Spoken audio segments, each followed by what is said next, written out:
In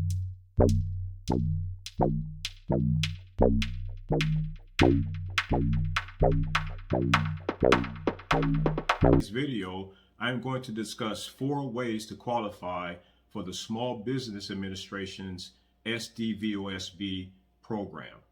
Okay, so to qualify for the Disabled Veterans Business Program, your business must first be considered a small business. Now, this is based on the NAICS code of the acquisition, meaning every government contract procurement is assigned a NAICS code to that procurement. The importance of that NAICS code is the fact that they're going to use that to determine whether a responding company is large or small. So in other words, the size standard is based on the NAICS code.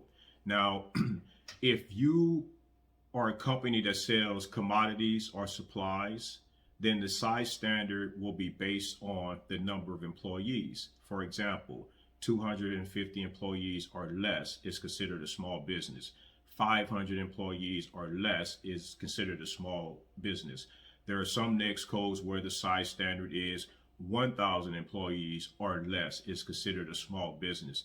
To the contrary, service contractors, or if you are selling a service to the government, then your NAICS code will be measured in revenue, right? So it will be measured in annual revenue in the millions of dollars, right? So that's a very key distinction and a very important fact to pay attention to when you're responding to government contracts, and that, you know, the NAICS code is very important. I mean, to the point where sometimes folks do, protests to the NAICS codes and the size standard or what have you, right? The reason why is because if, you know, you felt like the government assigned an improper NAICS code and it made someone else a small business, or it made you a large business, or vice versa, that may be a legitimate argument, right? To the point where if it was an improper NAICS code, it needs to be the proper NAICS code. And the reason why is because it definitely could affect the competition. All right. So the second qualification is that your company must be 51% owned and controlled by one or more service disabled veterans. So that just means that, for instance, if you're in a partnership, then the preponderance or the majority or the quorum of the partnership needs to be 51%, or basically needs to be composed of service disabled veterans. If that's the case, then, you know, you will be considered an SDVOSB. Now, there are some other things that you need to take in consideration, like voting, stock, whether your company is owned by another company or another entities that may or may not be service disabled veteran owned small business owned entities. So if you have those types of, you know, extra type stuff, you definitely want to look at how that ownership of those other entities are, and as it relates to your company, because it could affect your ability to say and qualify for an SDVOSB. So, you know, just take that point and definitely look into that. Particularly if you have wealthy ownership and, you know, they own a lot of other companies, and, you know, those companies are large businesses, but they have a stake in your company. It's a high stake. Then they may render your ability to say that you're a service disabled veteran owned small business nil. That you may not be able to do that by virtue of their ownership of other companies and their association and affiliation with your proposed SDVOSB.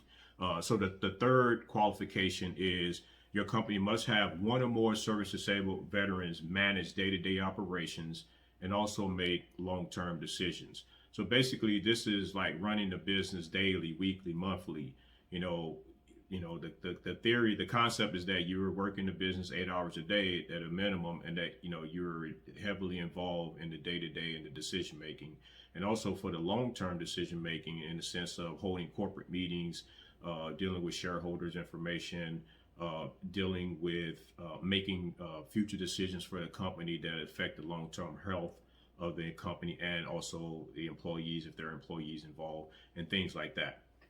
And so, and the fourth and final qualification to be an SDVOSB is that eligible veterans must have a service-connected disability. So a service disabled veteran is a veteran that has gone through the evaluation process and they have a rating assigned to them from the VA. So a veteran could get a 0 rating or even up to 100% rating. So here's a foot stomper here is that, for instance, like if you are a veteran on small business and you're not a service disabled veteran on small business, well, there's no, I mean, the SDVOSB is the one that has the set aside program, not the VOSB in the case for Small Business Administration.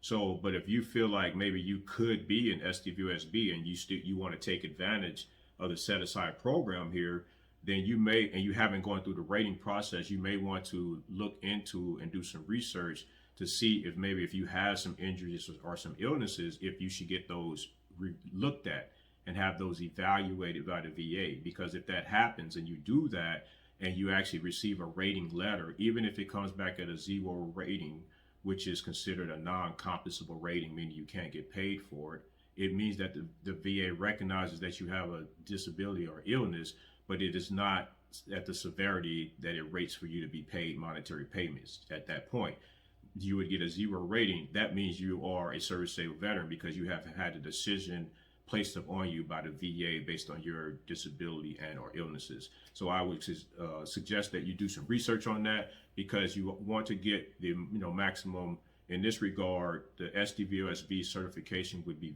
very, very valuable, because once again, it limits competition. And that's really what this is all about, is that by participating in this program that the Small Business Administration has put in place to our advantage as service disabled veterans, we should take advantage of them. But the reason why we should do that is because it's limiting the competition to just service disabled veterans. And when you do that, it gives us a higher chance, a percentage chance of winning a contract. There's less playing field. Instead of 12 teams, there's only 3 teams playing. One of us being you, me, and someone else, as an example, right? All right, guys. So I hope this video helped.